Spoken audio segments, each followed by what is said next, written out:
Hello students, स्वागत है आप सभी का आपके अपने YouTube channel smart study classes पर।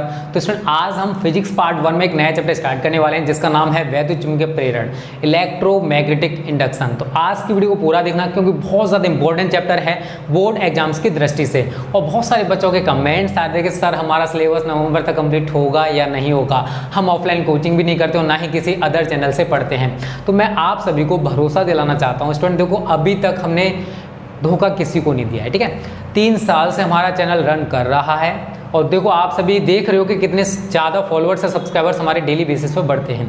तो देखो बहुत सारे स्टूडेंट्स का भरोसा हम ऐसे ही नहीं तोड़ सकते। आप अदर चैनल्स ट्राई कर सकते हो, वहाँ पर आपको इस टाइप की वीडियोज़ नहीं मिल सकती हैं। मैं ये नहीं कहता कि हम परफेक्ट हैं, बट स्टूडेंट आप सभी के साथ हम मेहनत करने की कोशिश करते हैं और आप सभी ये देखते भी हो फिजिक्स एंड केमिस्ट्री का सिलेबस आप अपने अकॉर्डिंग देख रहे हो कि पीछे चल रहा है। अभी आपका चैप्टर देखो स्टूडेंट कौन सा चल रहा है, छठा। इसके बाद आपका प्रत्यावर्ती धारा विद्युत चुंबकीय तरंग है और इस चैप्टर को मैं आपको 3 दिनों में खत्म कराऊंगा। कितने दिनों में? केवल और केवल 3 दिनों में ये चैप्टर खत्म होगा। न्यूमेरिकल्स 2 दिन में खत्म, मतलब 5 दिन में इस चैप्टर को खत्म करा दूंगा। और मैं आप सभी से प्रॉमिस करता हूं कि आपका जो पार्ट 1 है इसी मंथ कंप्लीट हो जाएगा और इसके साथ साथ जो ऑप्टिक्स है उसको भी हम ज्यादातर पोर्शन इस मंथ में कंप्लीट करने की कोशिश करेंगे। देखो फेथ रखो, ट्रस्ट रखो। अगर आपका ट्रस्ट टूटे ना नवंबर तक, उसके बाद हमारा चैनल स्किप कर देना। मैं आप सभी से ये भी कह रहा हूं, फिर कभी मत पढ़ना हमारे चैनल से अगर आपका नवंबर तक सिलेबस खत्म ना हो तो।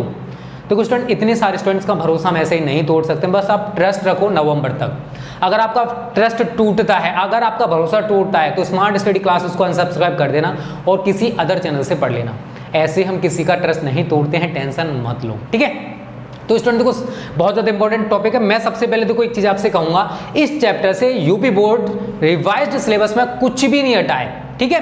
तो ये आपका रिवाइज्ड सिलेबस है यूपी बोर्ड के जो स्टूडेंट्स हैं उनके लिए। अदर बोर्ड के स्टूडेंट्स हैं वो भी इस चैप्टर को पूरा पढ़ेंगे क्योंकि हम किसी भी चैप्टर में कुछ भी अब स्किप नहीं करा रहे, पूरा पढ़ा रहे हैं जो भी बोर्ड एग्जाम्स के लिए इंपॉर्टेंट होता है, ठीक है। तो यहाँ पर आपके हेडिंग्स हैं जो हम पढ़ाने वाले हैं। वैद्युत चुंबकीय प्रेरण, यहाँ चुंबकीय फ्लक्स भी होगा, ठीक है। चुंबकीय फ्लक्स है पहला, फैराडे के नियम, प्रेरित विद्युत वाहक बल तथा प्रेरित धारा, लेंज का नियम, भंवर धाराएं, स्वप्रेरण तथा अन्योन्य प्रेरण। ये तो आपको 6-7 हेडिंग्स दिखाई दे रही हैं, बट हम आपको और ज्यादा पढ़ाएंगे, ठीक है।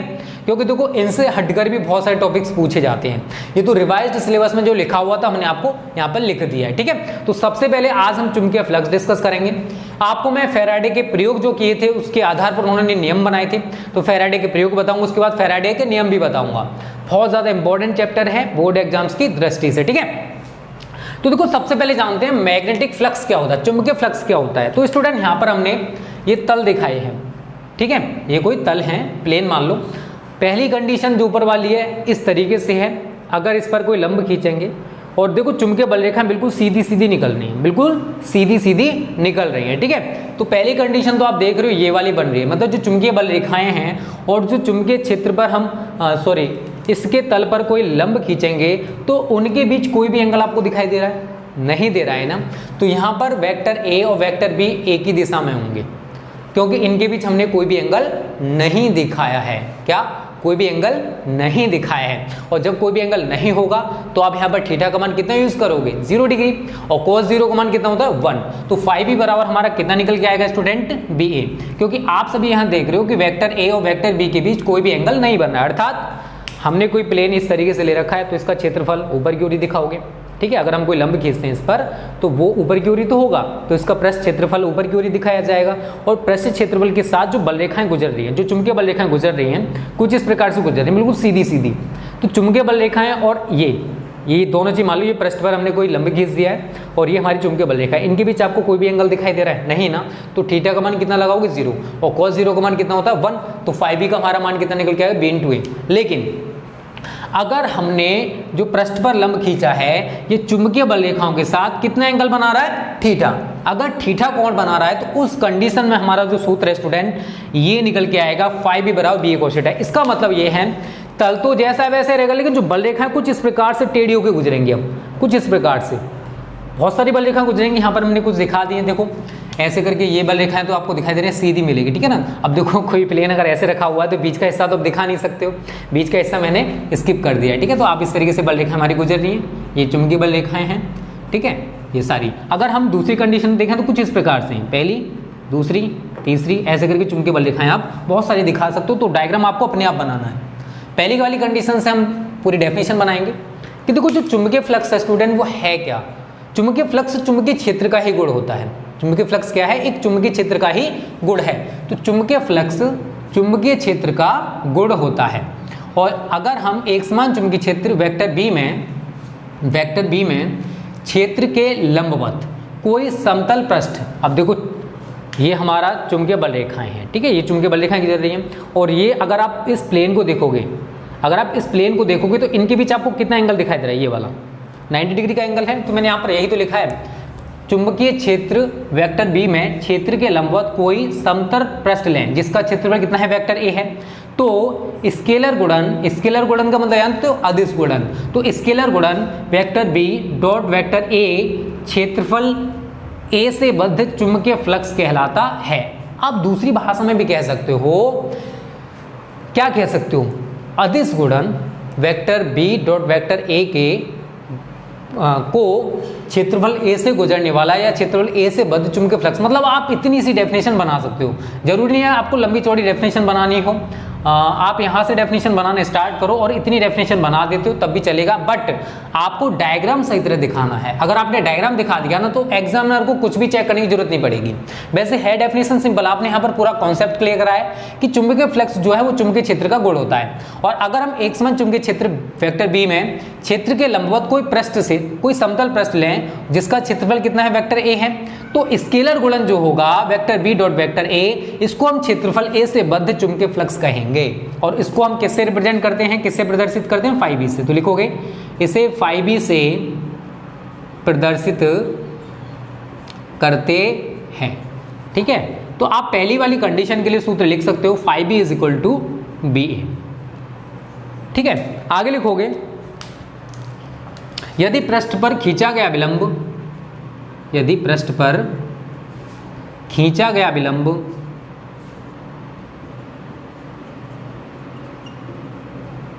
अभिलंब चुंबकीय क्षेत्र के साथ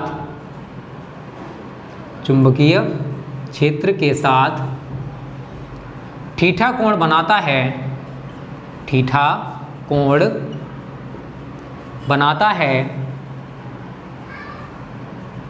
तो क्षेत्रफल ए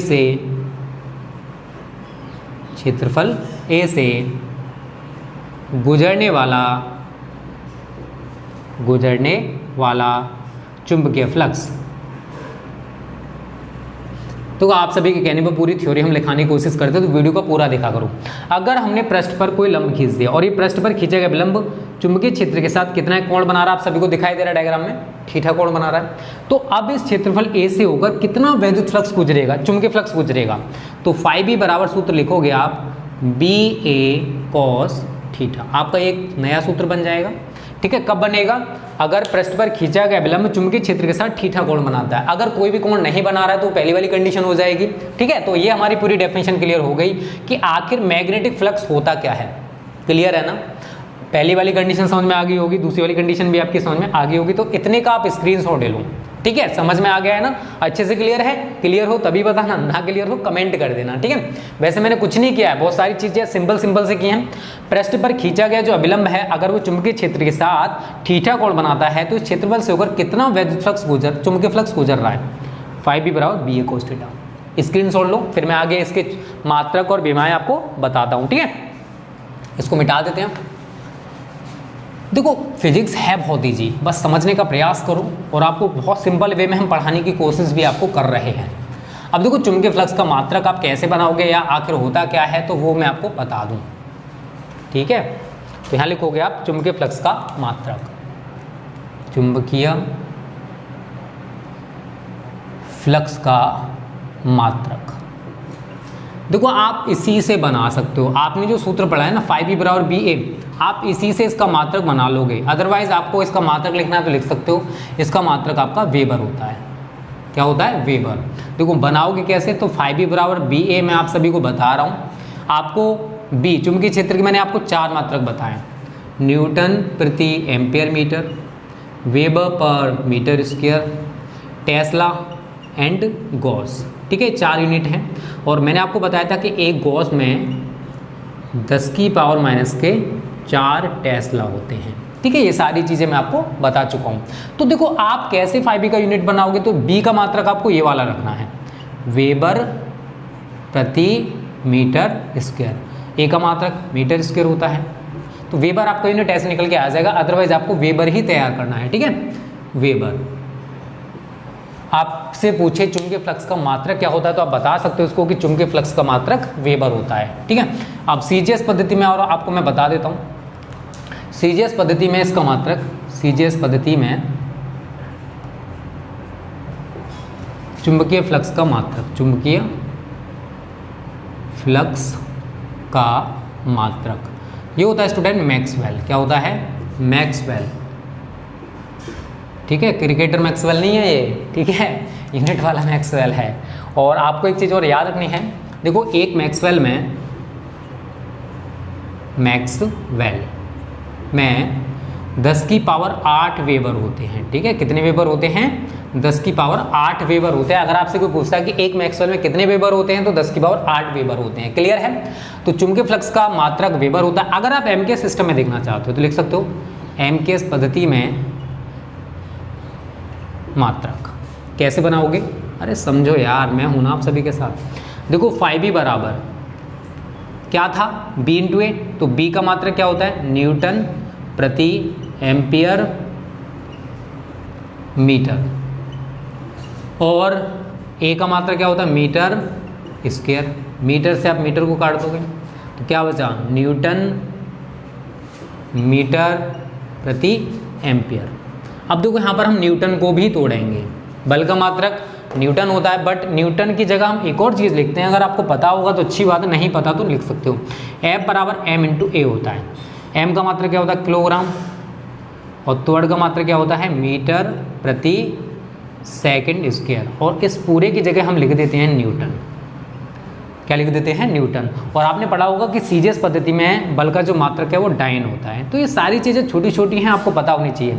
तो मैं न्यूटन को हटाकर इसकी जगह ये लिख सकता हूँ, किलोग्राम इंटू मीटर प्रति सेकंड स्क्वायर, और इंटू में हमारा मीटर चल रहा है। ठीक है, बट्टे में आप एम्पियर लिख दोगे। तो क्या यूनिट आपको दिखाई दे रहा है, किलोग्राम मीटर स्क्वायर लिख दो पूरा, किलोग्राम मीटर स्क्वायर प्रति एम्पियर सेकंड स्क्वायर। ये आपका एमकेएस पद्धति में मात्रक हो जाएगा 5B या चुंबकीय फ्लक्स का। तो आपको यहाँ पर कई यूनिट्स तैयार करने हैं। चुंबकीय फ्लक्स का मात्रक आपको वेबर तैयार करना है। अगर आपसे पूछा कि सीजीएस पद्धति में क्या होगा, तो आप उसको मैक्सवेल बताओगे। और एक मैक्सवेल में 10 की पावर 8 वेबर, सॉरी उल्टा कर गए हम, एक वेबर में उल्टा होता है इसका, एक मिनट कन्फ्यूज़न दूर करते हैं। एक वेबर में 10 की पावर 8 मैक्सवेल होते हैं। ठीक है, ये गलती से लिख गया, सॉरी इसके लिए, उल्टा लिख गया है। ठीक है, एक वेबर बराबर होता है, क्योंकि देखो सीजीएस पद्धति में यूनिट छोटा होगा, तो एक वेबर में 10 की पावर 8 मैक्सवेल होते हैं। ठीक है, इसके लिए सॉरी। ठीक है, एक वेबर में 10 की पावर 8 मैक्सवेल होते हैं। ठीक है, आप सभी को देखो थोड़ा सा मैं आपको बता दूं कि एमकेएस पद्धति में यूनिट बड़ा होता है और सीजीएस पद्धति में यूनिट छोटा होता है। मीटर और सेंटीमीटर की बात करता हूँ, मीटर एमकेएस में है और सेंटीमीटर सीजीएस में है। ठीक है, और एक मीटर में 10 की पावर 2 सेंटीमीटर 100 सेंटीमीटर होते हैं। तो एमकेएस पद्धति में यूनिट हमेशा बड़ा होता है और सीजीएस पद्धति में छोटा होता है। तो एक वेबर में 10 की पावर 8 मैक्सवेल होते हैं। गलती के लिए सॉरी यार, इंसान हो गई है। ठीक है, एडजस्ट कर लेना। इतने का स्क्रीनशॉट ले लो। मैं आपको बस एक और चीज़ बताऊंगा, आपको विमा कैसे निकालनी है। ठीक है, विमा आप इसी से निकाल सकते हो, लास्ट जो है ना उसी से निकाल लो। मैं बता रहा हूँ कैसे निकालनी है। ठीक है, सारी चीज़ें यार बनाना सीखो, कब तक फिजिक्स को रट्टा मारोगे यार। 5B की विमा, ठीक है, तो कैसे बनाओगे समझने का प्रयास करो। इज इक्वल टू, आप इसी से बनाओ। किलोग्राम के लिए m यूज़ करते हैं, मात्रक से बना रहा हूँ। मीटर स्क्वायर है तो L की पावर 2 हो जाएगा, बटे एम्पियर है तो A हो जाएगा, और सेकंड है तो T की पावर 2 हो जाएगा। ये सारी चीज़ ऊपर लेके चले जाओ तो ML की पावर 2, T की पावर -2, A की पावर -1, ये हमारी विमा हो जाएगी किसकी, 5A की। तो इस तरीके से जो चुंबकीय फ्लक्स वाला टॉपिक है कंप्लीट हो चुका है। समझ में आ गया ना, कोई दिक्कत तो नहीं है, बहुत सिंपल तरीके से बताने का प्रयास किया है। ठीक है, एमकेएस पद्धति में ये यूनिट होता है, आपको तैयार करना है। एक यूनिट आपको वेबर तैयार करना है, एक मैक्सवेल तैयार करना है। तो एक वेबर में 10 की पावर 8 मैक्सवेल होते हैं, ये भी पता होना चाहिए। ठीक है, और अगर आपसे 5e की कोई बीमा पूछता है तो आप बता सकते हो ml की पावर 2, t की पावर -2, e की पावर -1, यहाँ तक तो किसी को दिक्कत नहीं होगी। अब डिस्कस करते हैं सबसे ज़्यादा इंपॉर्टेंट टॉपिक है जो इस चैप्टर का, फैराडे के प्रयोग और विद्युत चुम्बकीय। इसको तो मिटा देता हूँ क्योंकि बहुत सारी चीज़ें मैं इधर से इधर लिखूंगा। ठीक है, यहाँ तक तो आपको सब कुछ क्लियर हो गया होगा। चलो देखो स्टूडेंट, अब यहाँ से थोड़ा सा दिमाग है ना, उसको एडजस्ट करना बिल्कुल बोर्ड पे, क्योंकि बहुत सारी चीज़ें यहाँ से निकल के आने वाली हैं। ठीक है, समझो क्या, वैद्युत चुम्बकीय प्रेरण, फैराडे के प्रयोग। देखो वैज्ञानिक फैराडे ने जो 2 नियम बनाए हैं, सबसे पहले उन्होंने प्रैक्टिकल्स ही किए होंगे और उन प्रैक्टिकल्स के आधार पर उन्होंने नियम बनाए। तो क्या प्रैक्टिकल किए वो चीज़ें समझो। देखो स्टूडेंट, आपको 2 चीज़ें याद रखनी है, एक चुंबक और एक कुंडली। चुंबक और कुंडली के बीच हमें करानी है सापेक्ष गति। सापेक्ष गति का मतलब होता है कि इनमें एक स्थिर होना चाहिए तो दूसरा गतिशील होना चाहिए। जैसे मैं एग्जांपल की बात करूं, यहाँ पर हमारे पास एक कॉइल है, ठीक है, और नीचे यहाँ पर गैल्वेनोमीटर धारामापी लगा हुआ है। ये हमारे पास एक चुंबक है, इस चुंबक का उत्तरी ध्रुव इस कॉइल के पास लेकर आ रहे हैं। तो हमने क्या देखा कि जो धारामापी में सुई बिल्कुल सीधी होती है, वो सुई जो है वो इस प्रकार से होगी। ऐसा क्यों हुआ? फिर उन्होंने सोचा कि ऐसा क्यों हुआ, तो समझने का प्रयास करो। जब इसका उत्तरी ध्रुव आप कुंडली के पास लेकर आओगे तो आपके दिमाग में बस एक चीज याद रखनी है कि जो कॉइल्स हैं, जो कुंडलियां हैं गोल गोल, उनमें आपको एन बनाना कुछ इस प्रकार से। इसका मतलब क्या है? इसका मतलब ये है कि इसका ये सिरा ऊपर है तो आप ऐसे दिखाओगे, इसका सिरा नीचे है तो ऐसे दिखाओगे। तो इसका मतलब ये है, आपने इसमें एन बना दिया। अब देखो ये ऊपर की ओर जा रही है तो आपने इसमें ये ऐसे करके ऊपर की ओर दिखा दी। ठीक है, इसमें देखो नीचे की ओर आ रही है तो मैंने नीचे की ओर दिखा दी। ठीक है, तो आप इसी प्रकार से पूरा का पूरा ब्यौरा कर सकते हो। अब देखो डायरेक्शन क्या है, क्योंकि जब हम कुंडली और चुंबक के बीच सापेक्ष गति कराएंगे तो इसमें क्या उत्पन्न होगी? इंड्यूस्ड करंट, प्रेरित धारा। क्या उत्पन्न होगी? प्रेरित धारा, जिसकी वजह से जो धारा मापी में सुई है वो इधर या उधर होने वाली है। तो जब जब चुंबक का उत्तरी ध्रुव कुंडली के पास लाया जाता है तो हम देखते हैं कि जो धारा मापी में सुई है उधर हो जाती है, उधर हो रही है। तो हमने पता कर लिया कि जो इंड्यूस्ड करंट है कुछ इस प्रकार से बहने वाली है। इंड्यूस्ड करंट कुछ इस प्रकार से बहेगी, जिधर सुई हो जाए उधर से हमारी इंड्यूस्ड करंट या प्रेरित धारा प्रवाहित होगी। हमने अपनी तरफ से धारा को नहीं लगाया है, बल्कि ये उत्पन्न हुई है कब? जब हमने चुंबक और कुंडली के बीच सापेक्ष गति कराई है। आप ये प्रैक्टिकल खुद भी करके देख सकते हो। अगर आपके पास कॉइल है और गैल्वेनोमीटर है और चुंबक है, ठीक है, गैल्वेनोमीटर लगा देना, कॉइल को जोड़ देना और एक मैग्नेट को उसके इधर उधर लेके आना, तो आप देखोगे कि जो धारामापी में सुई है उसकी डायरेक्शन बदल रही है। 4, 5, 6 कंडीशंस बताऊंगा। 6 कंडीशंस क्या है समझ लो। सेकंड कंडीशन में क्या है कि जो चुंबक का उत्तरी ध्रुव है उसे हम कुंडली से दूर लेकर जा रहे हैं। जब चुंबक के उत्तरी ध्रुव को कुंडली से दूर ले जाया जाता है तो कुंडली में जो इंड्यूस्ड करंट उत्पन्न हो रहा था उसकी डायरेक्शन परिवर्तित हो जाएगी। अर्थात पहले देखो सुई किधर है, इधर है, तो अब सुई उसकी विपरीत दिशा में दिखा दो। दिखाई दे रही है सभी को? दिखाई दे रही है ना? तो इसका मतलब है जब इसको दूर लेकर जाएंगे तो आपको इसमें दिखाना साउथ, ऐसे करके एस। अब डायरेक्शन आपको इसी के अकॉर्डिंग इसमें दिखानी। देखो मैंने यहाँ पर एस बनाई है, अगर आपको दिखाई दे रही है तो। अब देखो इसमें नीचे आ रही, तो यहाँ पर देखो मैंने नीचे दिखा दी। बस इसी के आधार पर आप डायरेक्शन दिखा दो। इसमें नीचे है, ऊपर की ओर जाएगी तो आप डायरेक्शन चेंज हो गई। तो अब आप दिखाओगे इसमें धारा माप में सुई इस दिशा में, अब इंड्यूस्ड करंट ऐसे करके बहेगी। ठीक है, कब? जब चुंबक का उत्तरी ध्रुव कुंडली से दूर लेकर जा रहे हो। आप ये प्रैक्टिकल खुद करके देख सकते हो। ठीक है, आपकी समझ में आ जाएगा। थर्ड कंडीशन में आप उल्टा कर दो। अभी आप उत्तरी ध्रुव लेके गए थे, अब दक्षिणी ध्रुव को लेके जाओ। तो ये हमारी कॉइल है, अब ये हमारी चुंबक है। चुंबक का दक्षिणी ध्रुव कुंडली के पास ले जाया जा रहा है। तो मैंने बोला था जहाँ पर जो ध्रुव हो वही उत्पन्न होने वाला है। तो यहाँ पर देखो मैंने एस दिखा दिया, एस के अकॉर्डिंग डायरेक्शन दिखा दो। ये देखो डायरेक्शन नीचे की ओर है, तो बस यही पूरे में डायरेक्शन दिखा दी मैंने। तो इसका मतलब क्या है कि गैल्वेनोमीटर में जो सुई है इस दिशा में होगी, क्योंकि जो प्रेरित धारा इस प्रकार से बहेगी, इस प्रकार से बहेगी। कब? जब चुंबक का उत्तरी ध्रुव कुंडली के पास ले जाया जाता है। अब इसका रिवर्स मार दो। अगर हम दक्षिणी ध्रुव को कुंडली से दूर लेकर जाएं तो अब डायरेक्शन इसके विपरीत हो जाएगी।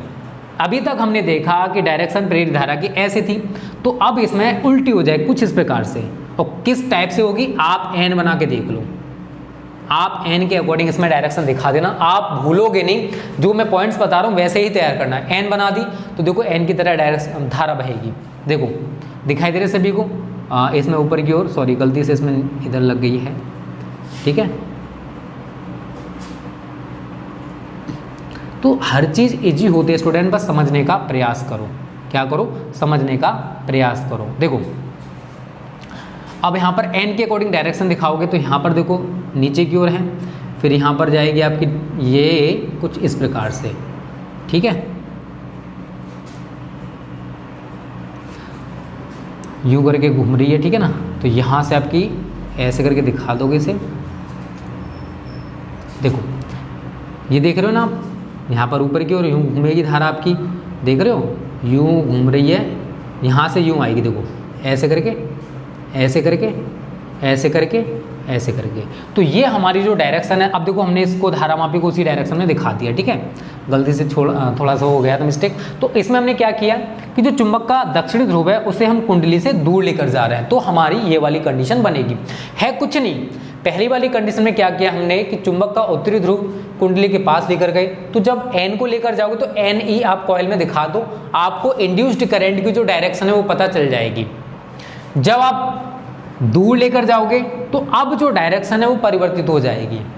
तो अब आप एस के अकॉर्डिंग, मतलब दो ही चीजें उत्पन्न होंगी, एन एस, तो अब आप एस के अकॉर्डिंग इसमें इंड्यूस्ड करंट की डायरेक्शन दिखा सकते हो, ठीक है। उसी के आधार पर देखो आप ये एरो लगाओगे, क्योंकि ये एरो का मतलब है कि अब हमारे जो प्रेरित धारा है इस प्रकार से बहेगी।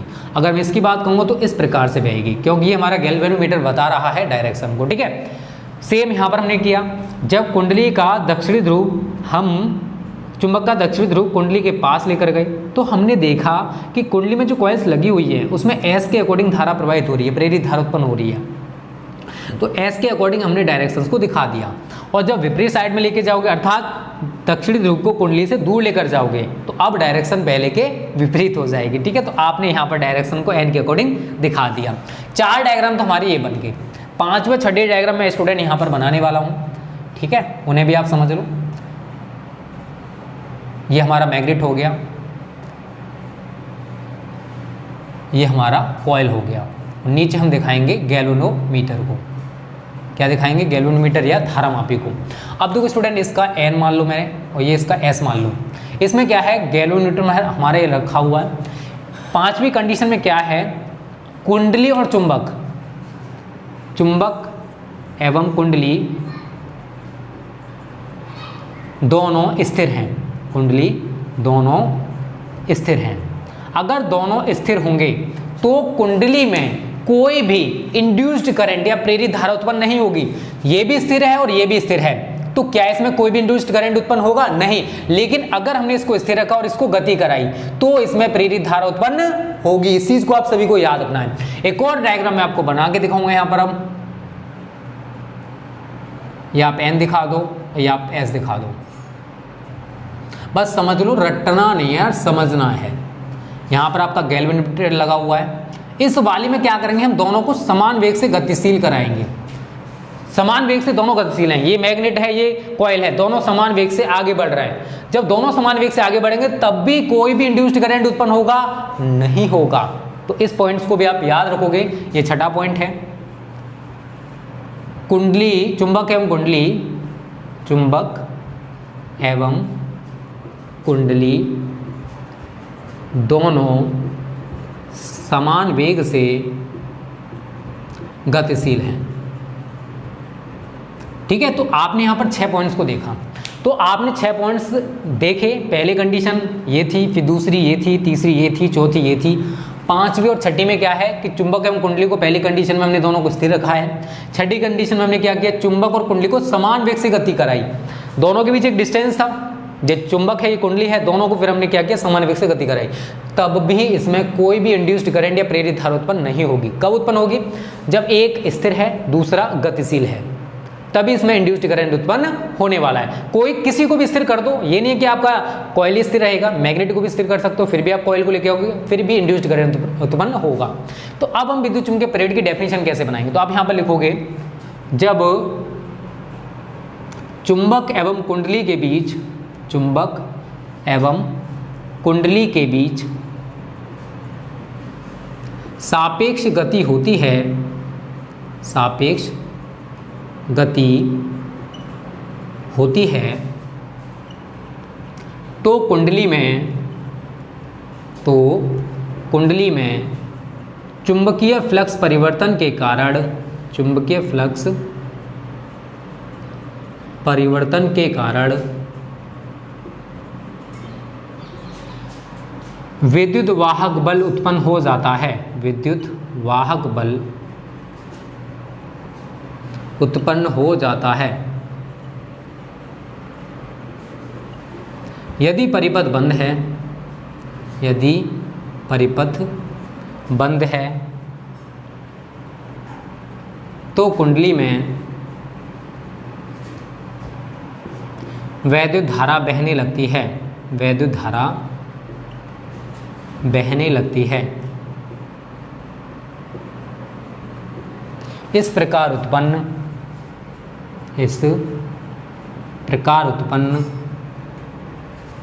विद्युत वाहक बल एवं वैद्युत धारा को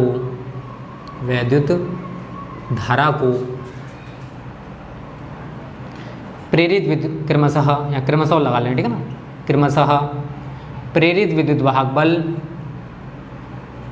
प्रेरित विद्युत वाहक बल तथा प्रेरित धारा कहते हैं, प्रेरित धारा कहते हैं। ठीक है स्टूडेंट, तो यहाँ पर आपने क्या देखा कि चुंबक एवं कुंडली के बीच सापेक्ष गति, सापेक्ष गति का मतलब ये होता है कि दोनों में से एक स्थिर रहना चाहिए और दूसरा गतिशील होना चाहिए। अगर दोनों के बीच हम सापेक्ष गति कराते हैं तो कुंडली में क्या परिवर्तित होगा, चुंबकीय फ्लक्स, चुंबकीय फ्लक्स परिवर्तित होगा, जिसकी वजह से कुंडली में एक विद्युत वाहक बल उत्पन्न हो जाता है। क्या उत्पन्न हो जाता है, एक विद्युत वाहक बल उत्पन्न हो जाता है। और अगर हमारा पूरा परिपथ बंद है, आप सभी को दिखाई दे रहा है पूरा बंद है, तो परिपथ में वैद्युत धारा बहने लगती है। इस प्रकार उत्पन्न विद्युत वाहक बल एवं विद्युत धारा को क्या कहते हैं, क्रमशः प्रेरित विद्युत वाहक बल तथा प्रेरित धारा कहते हैं। और एक चीज आप सभी को याद रखना है, ये दोनों तभी तक बहेंगे जब तक कि दोनों के बीच सापेक्ष गति होगी। अगर हमने सापेक्ष गति को बंद कर दिया तो ना तो प्रेरित विद्युत वाहक बल आपको इसमें दिखाई देगा और ना ही प्रेरित धारा दिखाई देगी। ठीक है, तो आप सभी को यहाँ तक क्लियर है। आगे लिख सकते हो, यह घटना, आगे एक लाइन और लिखना चाहते हो तो लिख सकते हो, अगर दोनों के बीच ये लिखना, ये दोनों तभी तक विद्यमान रहेंगे जब तक कि दोनों के बीच सापेक्ष गति होती है। अगर हमने सापेक्ष गति को बंद कर दिया तो ना तो ये दिखाई देगा और ना ही ये दिखाई देगा। तो ये यहाँ नीचे लिख लो, इस घटना को वैद्युत चुंबकीय प्रेरण या विद्युत चुंबकीय प्रेरण, कुछ भी लिख सकते हो, वैद्युत चुंबकीय प्रेरण कहते हैं, वैद्युत चुंबकीय प्रेरण कहते हैं। ठीक है, इस तरीके से आपके वैद्युत चुंबकीय प्रेरण, देखो थोड़ी बड़ी डेफिनेशन आप सभी को दिखाई दे रही होगी, बट देखो आपको यहाँ पर पूरा कॉन्सेप्ट क्लियर करना होगा, तभी आप इलेक्ट्रोमैग्नेटिक इंडक्शन को डिफाइन कर सकते हो। अदरवाइज कैसे डिफाइन करोगे, आप ये थोड़ी ना कहोगे चुंबक और कुंडली की सापेक्ष गति होती है तो चुंबकीय फ्लक्स परिवर्तन उत्पन्न हो जाता है, इसी को हम विद्युत चुंबकीय प्रेरण कहते हैं। नहीं, ये अधूरी डेफिनेशन है, आपको पूरा कॉन्सेप्ट बताना होगा कि कैसे कैसे क्या क्या हुआ है, अदरवाइज आपको पूरे मार्क्स नहीं मिलेंगे। अगर आप शॉर्ट में जाओगे तो कोई हर चीज़ शॉर्ट नहीं होती है, बहुत सारी चीज़ें शॉर्ट भी कराई जाती हैं जहाँ शॉर्ट कराने वाली बात होती है, बट इस डेफिनेशन में आप कुछ भी शॉर्ट नहीं कर सकते हो।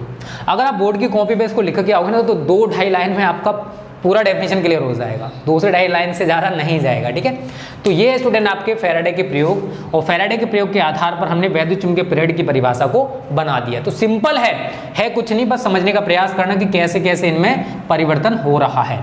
अब मैं आपको देखो कोई प्रैक्टिकल तो करा नहीं रहा, थ्योरेटिकल आपको समझाने का प्रयास कर रहा हूँ। अगर आप प्रैक्टिकल देखना चाहते हो तो खुद एक कॉइल लेके आना, एक गैल्वेनोमीटर, एक मैग्नेट, ठीक है, बस ये 3 चीज़ें कर लेके आना और ये फैराडे का प्रयोग आप आसानी से कर सकते हो। ठीक है, तो जल्दी से इसका स्क्रीनशॉट ले लो, ये पॉइंट हमारा क्लियर हो चुका है और उम्मीद करता हूँ आपको भी क्लियर हो गया होगा। चलो अब आगे बात करते हैं फैराडे के विद्युत चुंबकीय प्रेरण के नियम। ठीक है, इसको मिटा देते हैं। यहाँ तक आपको क्लियर हो गया होगा। और जिन बच्चों ने अभी तक वीडियो को लाइक नहीं किया है, लाइक कर दो। देखो डिसलाइक आप करते हो उससे नुकसान किसका होता है? मेरा होता है कि मुझे डिसलाइक या लाइक का पैसा नहीं मिलता है। अगर आप लाइक करोगे तो मोटिवेशन मिल जाता है कि हाँ बच्चों को वीडियो पसंद आ रही है और इनके लिए मेहनत की जानी चाहिए। बट आप ऐसा नहीं करते हो, फिर मेरे को अच्छा नहीं लगता है। चलो, फैराडे के विद्युत चुंबकीय प्रेरण के नियम। देखो फैराडे ने विद्युत चुंबकीय प्रेरण के संबंध में 2 नियम दिए, ठीक है। दोनों ही नियम समझ लो, अच्छे हैं, 2021 में पूछे जा सकते हैं और सही तरह समझने का प्रयास भी करना। फैराडे के वैद्युत चुंबकीय प्रेरण के नियम, वैद्युत चुंबकीय प्रेरण के नियम। तो यहाँ लिखोगे वैज्ञानिक फैराडे ने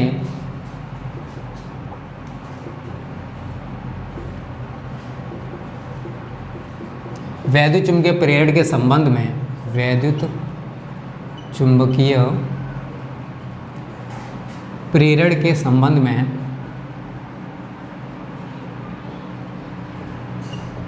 निम्नलिखित 2 नियम दिए। निम्नलिखित 2 नियम दिए,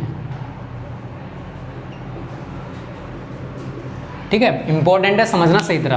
देखो मैं ये नियम जैसे बता रहा हूँ आपको वैसे ही लिख के आना। प्रथम नियम, फर्स्ट लॉ क्या है?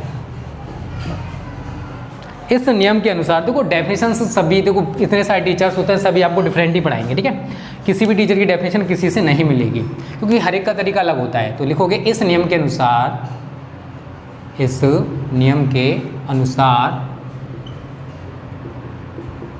कॉमा इन्वर्टेड कॉमा, किसी परिपथ में उत्पन्न प्रेरित विद्युत वाहक बल, उत्पन्न प्रेरित विद्युत वाहक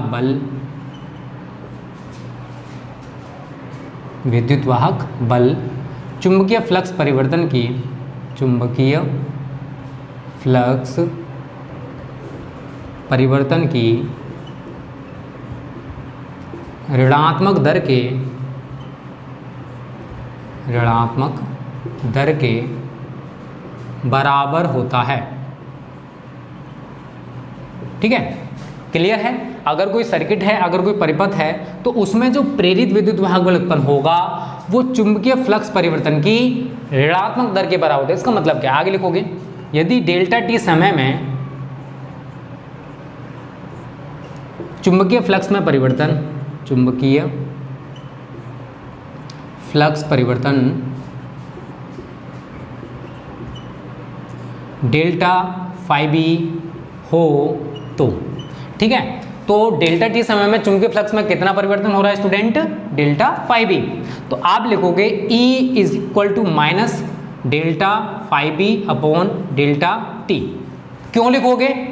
इसलिए लिखोगे क्योंकि हमने डेफिनेशन में बोला है कि जो प्रेरित विद्युत वाहक बल है वो चुंबकीय फ्लक्स परिवर्तन की ऋणात्मक दर के, चुंबकीय फ्लक्स परिवर्तन की ऋणात्मक दर के बराबर होता है। क्लियर है? आगे अगर आप लिखना चाहते हो तो इसको लिख सकते हो, या E इज इक्वल टू, यहाँ लिमिट लगा के आगे सारी वैल्यू कर सकते हो।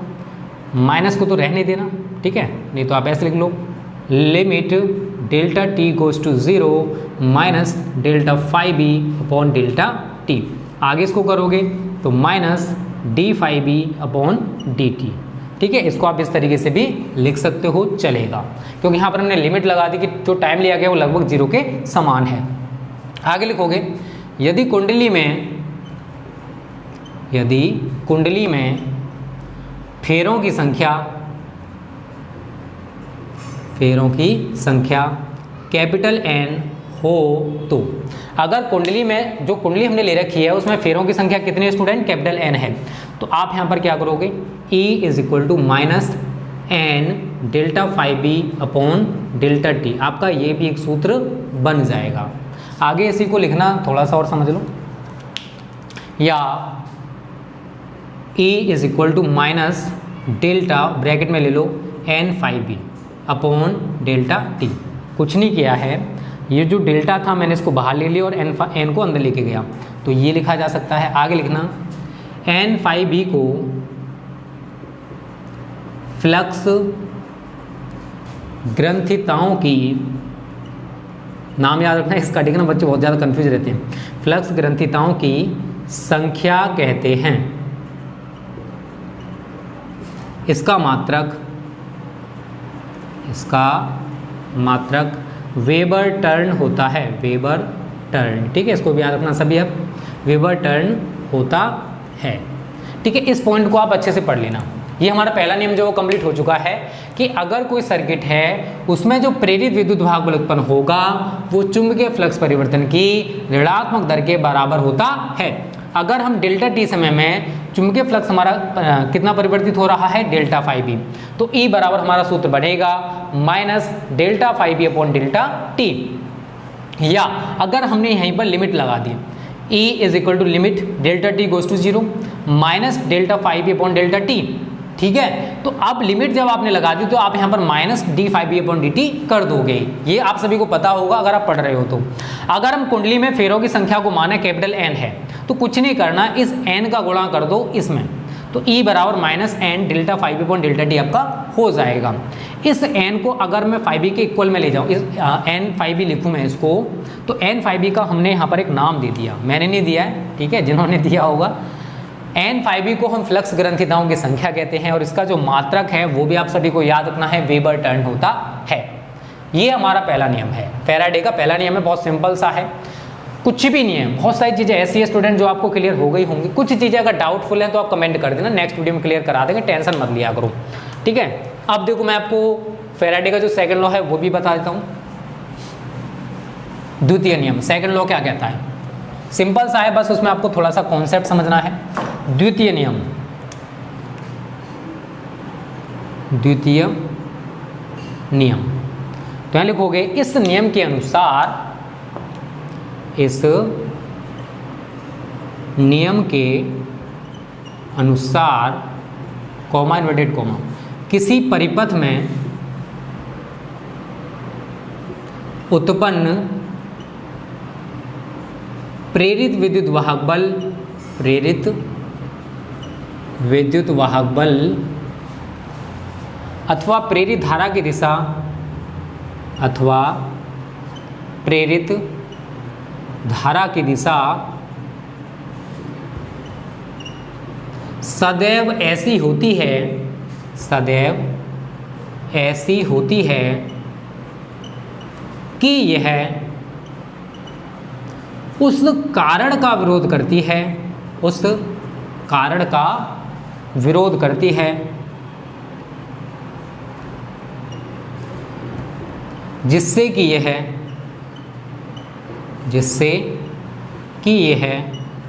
स्वयं उत्पन्न हुई है, स्वयं उत्पन्न हुई है या हुआ है, कुछ भी लिख सकते हो, उत्पन्न हुई है। देखो E बराबर अभी हमने क्या पढ़ा, minus delta phi B upon delta T, यही तो पढ़ा। तो माइनस चिन्ह क्या रिप्रेजेंट करता है, माइनस चिन्ह केवल ये बताता है दिशा को, कि जो प्रेरित विद्युत वाहक बल उत्पन्न हो रहा है वो चुंबकीय फ्लक्स परिवर्तन की ऋणात्मक दर के बराबर है। तो माइनस चिन्ह क्या रिप्रेजेंट करेगा कि जो प्रेरित विद्युत वाहक बल उत्पन्न हुआ है वो जिस कारण से, जिस रीजन की वजह से उत्पन्न हुआ है उसी का विरोध कर रहा है। अभी आपने सारे प्रैक्टिकल्स को देखा, तो उन प्रैक्टिकल्स में एक चीज़ नोटिस करना, जैसे मैंने आपका पहला प्रैक्टिकल कराया, ये मैग्नेट था, एस है, इसको मैं इसके पास लेके गया, इसको इसके पास लेके गया, तो इसमें क्या बन रहा था, एन बन रहा था कुछ इस टाइप से, एन के अकॉर्डिंग आपको डायरेक्शन इसमें दिखानी थी। तो यहाँ पर डायरेक्शन क्या है, नीचे की ओर है, मतलब इंड्यूस्ड करंट किस प्रकार से उत्पन्न हो रहा है, इस प्रकार से। मैग्नेट को हम उसके पास लेके जा रहे हैं, वो उसके विपरीत साइड चल रहा है, आप खुद देख लो, इंड्यूस्ड करंट की डायरेक्शन ये है और चुंबक की डायरेक्शन ये है या नहीं है। और जब हम इसको दूर लेके गए, अब देखो इससे दूर जा रहा है, अब डायरेक्शन इसने परिवर्तित कर ली, तो अब ये डायरेक्शन इस प्रकार से हो गई। आप ये प्रैक्टिकल्स मैंने अभी कराए हैं, आप उसमें देख सकते हो कि अब आपने यहाँ पर क्या देखा, मतलब इंड्यूस्ड करंट इस चुंबक की वजह से उत्पन्न हुआ और इसी का ये विरोध कर रहा है। जब मैं इसको इसके पास लेके गया तो ये उसके विपरीत साइड में चल रहा था, जब इसको दूर लेके गया तो इसकी डायरेक्शन उसके विपरीत हो गई। तो ये जिस कारण से उत्पन्न हुई है उसी का विरोध करती है, ये विरोध करता है। मैंने यहाँ पर यही लिखा है कि किसी परिपथ में उत्पन्न प्रेरित विद्युत वाहक बल अथवा प्रेरित धारा की दिशा सदैव ऐसी होती है कि यह उस कारण का विरोध करती है जिससे कि यह स्वयं उत्पन्न हुई है। तो इस तरीके से स्टूडेंट फैराडे के दोनों नियम मैंने आपको कंप्लीट करा दिए हैं। तो आज तो बस इतना ही रहने देते हैं, आज आप इतना ही क्लियर कर लेना, ठीक है। तो उम्मीद करता हूं स्टूडेंट ये प्यारी सी वीडियो आपको पसंद आई होगी, अच्छी लगी है ना, लाइक और शेयर करने में कंजूसी मत करना। और अगर आप हमारे चैनल पर नए हो तो उस जो सब्सक्राइब है ना लिखा हुआ है ना नीचे, उसे दबा लो और जो बेल आइकन उसे भी प्रेस कर लें, जिससे आगे आने वाली सारी की सारी वीडियोस का नोटिफिकेशन आपको मिलता रहे। ओके, थैंक यू, जय हिंद, जय भारत।